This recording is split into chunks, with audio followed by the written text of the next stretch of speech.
22वां अध्याय परमार्थ निरूपण। भगवान श्री कृष्ण कहते हैं, उद्धव जी, यद्यपि व्यवहार में पुरुष और प्रकृति, दृष्टा और दृश्य के भेद से दो प्रकार का जगत जान पड़ता है, तथापि परमार्थ दृष्टि से देखने पर यह सब एक अधिष्ठान स्वरूप ही है।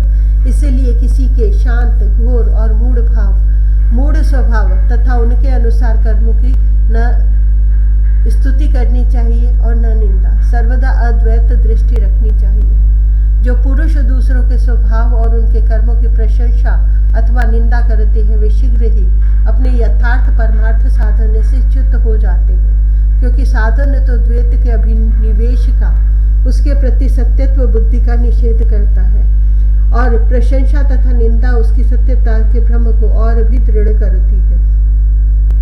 उद्धव जी, सभी इंद्रियां राजस अहंकार के कार्य हैं। जब वे निद्रित हो जाती है, तब शरीर का अभिमानी जीव चेतना शून्य हो जाता है, और अर्थात उसे बाहरी शरीर की स्मृति नहीं रहती। उस समय यदि मन बच रहा, तब तो वह सपने के झूठे दृश्यों में भटकने लगता है, और वह भी लीन हो गया, तब तो जीव मृत्यु के समान गाढ़ निद्रा सुषुप्ति में लीन हो जाता है। वैसे ही जब जीव अपने अद्वितीय आत्म स्वरूप को भूलकर नाना वस्तुओं का दर्शन करने लगता है, तब वह स्वप्न के समान झूठे दृश्यों में फंस जाता है, अथवा मृत्यु के समान अज्ञान में लीन हो जाता है। उद्धव जी, जब द्वैत नाम की कोई वस्तु ही नहीं है, तब उसमें अमुक वस्तु भली है और अमुक बुरी, अथवा इतनी भली और इतनी बुरी है, यह प्रश्न ही नहीं उठ सकता। विश्व की सभी वस्तुएं वाणी से कही जा सकती हैं अथवा मन से सोची जा सकती हैं। इसलिए दृश्य एवं अनित्य होने के कारण उनका मिथ्यात्व तो स्पष्ट ही है। परछाई, प्रतिध्वनि और सीपी आदि में चांदी आदि के आभास यद्यपि है तो सर्वथा मिथ्या, परंतु उनके द्वारा मनुष्य के हृदय में भय, कंप आदि का संचार हो जाता है। वैसे ही देह आदि सभी वस्तुएं हैं तो सर्वथा मिथ्या ही, परंतु जब तक ज्ञान के द्वारा इनकी असत्यता का बोध नहीं हो जाता, इनकी आत्यंतिक निवृत्ति नहीं हो जाती, तब तक ये भी अज्ञानियों को भयभीत करती रहती है। उद्धव जी, जो कुछ प्रत्यक्ष या परोक्ष वस्तु है वह आत्मा ही है, वही सर्वशक्तिमान भी है। जो कुछ विश्व सृष्टि प्रतीत हो रही है, इसका वह निमित्त कारण तो है ही, उपादान कारण भी है, अर्थात वही विश्व बनता है और वही बनाता भी है। वही रक्षक है और रक्षित भी वही है। सर्वात्मा भगवान ही इसका संहार करते हैं, और जिसका संहार होता है वह भी वे ही है। अवश्य ही व्यवहार दृष्टि से देखने पर आत्मा इस विश्व से भिन्न है, परंतु आत्म दृष्टि से उसके अतिरिक्त और कोई वस्तु ही नहीं है। उसके अतिरिक्त जो कुछ प्रतीत हो रहा है उसका किसी भी प्रकार निर्वचन नहीं किया जा सकता, और अनिर्वचनीय तो केवल आत्म स्वरूप ही है। इसलिए आत्मा में सृष्टि, स्थिति, संहार अथवा अध्यात्म, अधिदेव और अधिभूत, ये तीन प्रकार की प्रतीतियां सर्वथा निर्मूल ही है। न होने पर भी यों ही प्रतीत हो रही है। यह सत्व, रज और तम के कारण प्रतीत होने वाली दृष्टा, दर्शन, दृश्य आदि की त्रिविधता माया का खेल है। उद्धव जी, तुमसे मैंने ज्ञान और विज्ञान की उत्तम स्थिति का वर्णन किया। जो पुरुष मेरे इन वचनों का रहस्य जान लेता है, वह न तो किसी की प्रशंसा करता है और न निंदा। वह जगत में सूर्य के समान समभाव से विचरता है। प्रत्यक्ष, अनुमान, शास्त्र और आत्मानुभूति आदि सभी प्रमाणों से यह सिद्ध है कि यह जगत उत्पत्ति विनाशशील होने के कारण अनित्य एवं असत्य है। यह बात जानकर जगत में असंग भाव से विचरना चाहिए। उद्धव जी ने पूछा, भगवान, आत्मा है दृष्टा और देह है दृश्य। आत्मा स्वयं प्रकाश है और देह है जड़। ऐसी स्थिति में जन्म, मृत्यु रूप संसार न शरीर को हो सकता है और न आत्मा को, परंतु इसका होना भी उपलब्ध होता है। तब यह होता किसे है? आत्मा तो अविनाशी, प्राकृत, अप्राकृत, गुणों से रहित, शुद्ध, स्वयं प्रकार और सभी प्रकार के आवरणों से रहित है, तथा शरीर विनाशी, सगुण, अशुद्ध, प्रकाश और आवृत है। आत्मा अग्नि के समान प्रकाशमान है तो शरीर काठ की तरह अचेतन। फिर यह जन्म, मृत्यु रूप संसार है किसे? भगवान श्री कृष्ण ने कहा, वस्तुतः प्रिय उद्धव, संसार का अस्तित्व नहीं है, तथापि जब तक देह, इंद्रिय और प्राणों के साथ आत्मा की संबंध भ्रांति है, तब तक अविवेकी पुरुष को वह सत्य सा स्फुरित होता है। जैसे स्वप्न में अनेकों विपत्तियां आती हैं पर वास्तव में वे हैं नहीं, फिर भी स्वप्न टूटने तक उनका अस्तित्व नहीं मिटता, वैसे ही संसार के न होने पर भी जो उसमें प्रतीत होने वाले विषयों का चिंतन करते रहते हैं, उनके जन्म मृत्यु रूप संसार की निवृत्ति नहीं होती। जब मनुष्य स्वप्न देखता रहता है तब नींद टूटने के पहले उसे बड़ी बड़ी विपत्तियों का सामना करना पड़ता है, परंतु जब उसकी नींद टूट जाती है, वह जग पड़ता है, तब न तो स्वप्न की विपत्तियां रहती है और न उनके कारण होने वाले मोह आदि विकार। उद्धव जी, अहंकार ही शोक, हर्ष, भय, क्रोध, लोभ, मोह, स्पृहा और जन्म मृत्यु का शिकार बनता है। आत्मा से तो इनका कोई संबंध ही नहीं है। उद्धव जी, देह, इंद्रिय, प्राण और मन में स्थित आत्मा ही जब उनका अभिमान कर बैठता है, उन्हें अपना स्वरूप मान लेता है, तब उसका नाम जीव हो जाता है। उस सूक्ष्माति सूक्ष्म आत्मा की मूर्ति है गुण और कर्मों का बना हुआ लिंग शरीर। उसे ही कहीं सूत्रात्मा कहा जाता है और कहीं महित्तत्व। उसके और भी बहुत से नाम है। वही काल रूप परमेश्वर के अधीन होकर जन्म मृत्यु रूप संसार में इधर उधर भटकता रहता है। वास्तव में मन, वाणी, प्राण और शरीर अहंकार के ही कार्य है। यह है तो निर्मूल, परंतु देवता, मनुष्य आदि अनेक रूपों में इसी की प्रतीति होती है। मननशील पुरुष उपासना की शान पर चढ़ाकर ज्ञान की तलवार को अत्यंत तीखी बना लेता है और उसके द्वारा देह अभिमान का, अहंकार का मूलोच्छेद करके पृथ्वी में निर्द्वंद होकर विचरता है। फिर उसमें किसी प्रकार की आशा तृष्णा नहीं रहती। आत्मा और अनात्मा के स्वरूप को भलीभांति पृथक भलीभांति समझ लेना ही ज्ञान है, क्योंकि विवेक होते ही द्वैत का अस्तित्व मिट जाता है। उसका साधन है तपस्या के द्वारा हृदय को शुद्ध करके वेद आदि शास्त्रों का श्रवण करना। इनके अतिरिक्त श्रवणानुकूल युक्तियां, महापुरुषों के उपदेश और इन दोनों से अविरुद्ध स्वानुभूति भी प्रमाण है। सबका सार यही निकलता है कि इस संसार के आदि में जो था तथा अंत में जो रहेगा, जो इसका मूल कारण और प्रकाशक है, वही अद्वितीय उपाधि शून्य परमात्मा बीच में भी है। उसके अतिरिक्त और कोई वस्तु नहीं है। उद्धव जी, सोने से कंगन, कुंडल आदि बहुत से आभूषण बनते हैं, परंतु जब वे गहने नहीं बने थे तब भी सोना था और जब नहीं रहेंगे तब भी सोना रहेगा। इसलिए जब बीच में ही कंगन, कुंडल आदि अनेकों नाम रखकर व्यवहार करते हैं तब भी वह सोना ही है। ठीक ऐसे ही जगत का आदि, अंत और मध्य मैं ही हूँ। वास्तव में मैं ही सत्य तत्व हूँ। भाई उद्धव, मन की 3 अवस्थाएं होती है, जागृत, स्वप्न और सुषुप्ति। इन अवस्थाओं के कारण 3 ही गुण हैं, सत्व, रज और तम। और जगत के 3 भेद है, अध्यात्म, इंद्रियां, अधिभूत, पृथ्वी, पृथ्व्यादि और अधिदेव कर्ता। ये सभी त्रिविधताएं जिसकी सत्ता से सत्य के समान प्रतीत होती है और समाधि आदि में यह त्रिविधता न रहने पर भी जिसकी सत्ता बनी रहती है, वह तुरीय तत्व इन तीनों से परे और इनमें अनुगत चौथा ब्रह्म तत्व ही सत्य है, जो उत्पत्ति से पहले नहीं था और प्रलय के पश्चात भी नहीं रहेगा, ऐसा समझना चाहिए। और बीच में वह है नहीं, केवल कल्पना मात्र, नाम मात्र ही है। यह निश्चित सत्य है कि जो पदार्थ जिससे बनता है और जिसके द्वारा प्रकाशित होता है, वही उसका वास्तविक स्वरूप है, वही उसकी परमार्थ सत्ता है। यह मेरा दृढ़ निश्चय है। यह जो विकारमयी राजस सृष्टि है, यह न होने पर भी दिख रही है। यह स्वयं प्रकाश ब्रह्म ही है। इसलिए इंद्रिय, विषय, मन और पंचभूत आदि जितने विचित्र विचित्र नाम रूप है, उनके रूप में ब्रह्म ही प्रतीत हो रहा है। ब्रह्म विचार के साधन है श्रवण, मनन, निधिध्यासन और स्वानुभूति। उनमें सहायक है आत्मज्ञानी गुरुदेव। इनके द्वारा विचार करके स्पष्ट रूप से देह आदि अनात्म पदार्थों का निषेध कर देना चाहिए।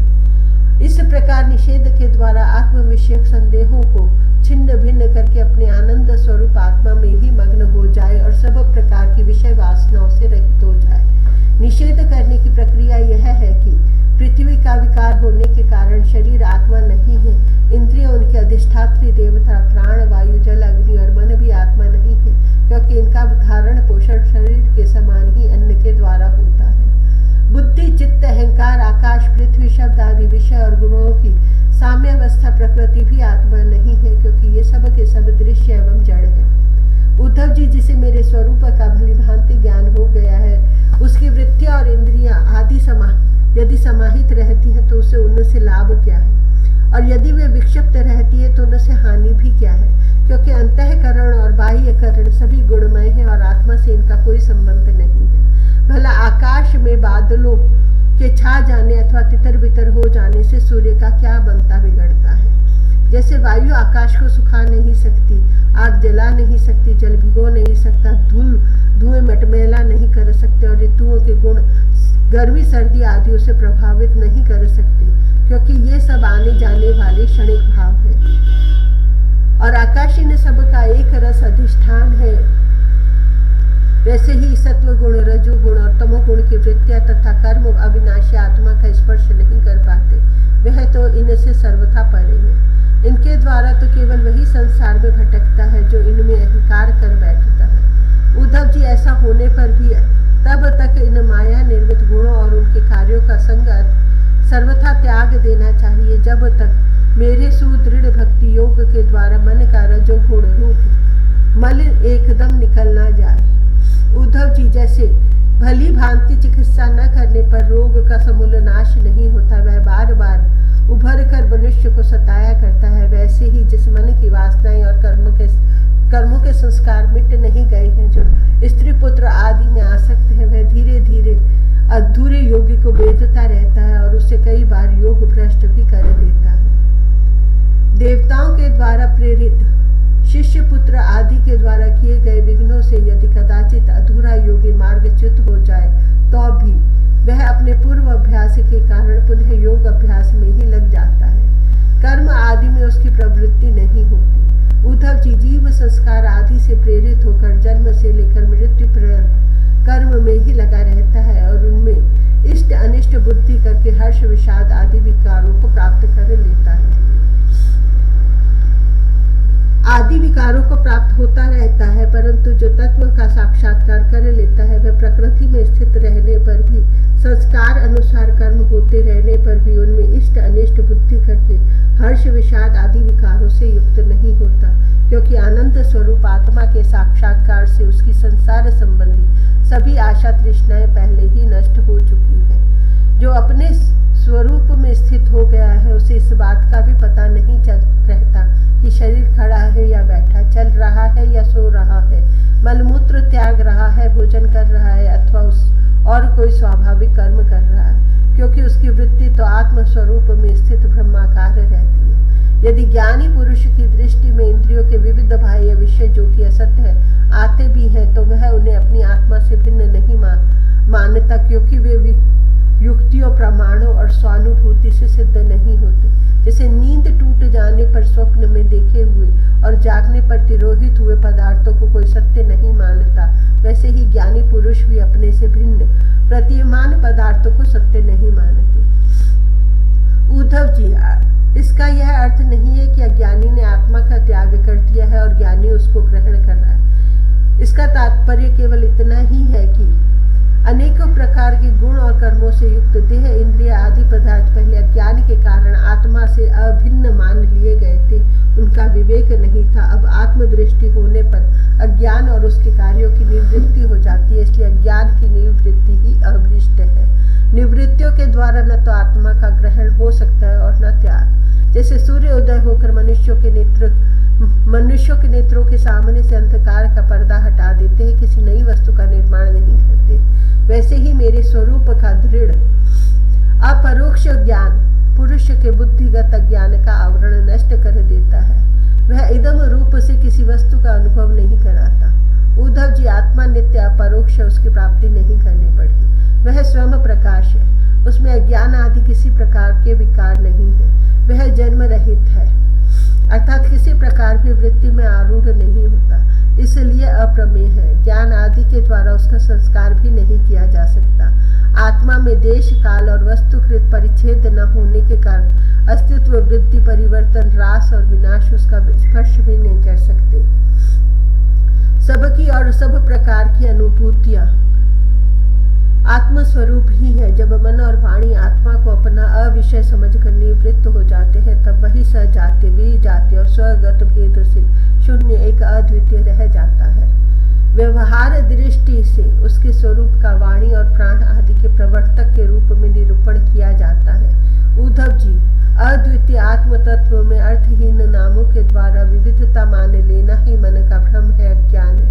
सचमुच यह बहुत बड़ा मोह है, क्योंकि अपने आत्मा के अतिरिक्त उस भ्रम का भी और कोई अधिष्ठान नहीं है। अधिष्ठान सत्ता में अध्यस्त की सत्ता है ही नहीं, इसलिए सब कुछ आत्मा ही है।